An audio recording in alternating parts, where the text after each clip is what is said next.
বাংলাদেশ আয়ারল্যান্ডে প্রথম টেস্টের প্রথম দিন শেষে সংবাদ সম্মেলনে টাইগার পেসার হাসান মাহমুদ বলেন, দিন শেষে তারা ভালো অবস্থানে আছেন। এই রান টাইগারদের জন্য খুব একটা বেশি না। ক্যাচ মিস খেলার অংশ পজিটিভলি নেওয়া উচিত।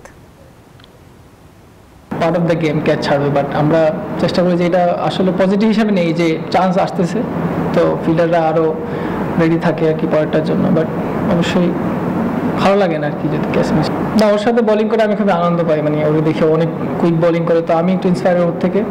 আমি চেষ্টা করি যে পার্টনারশিপ বোলিং করা ওর সাথে, বাট আমরা চেষ্টা করতেছি যাতে আরও কম রাখা যায়, ইকোনমিক্যাল বোলিং করা যায়। এখন আপনি দেখেন 103 করে আছে, সেইটা ব্যাটিং উইকেটে এটা হবেই স্বাভাবিক।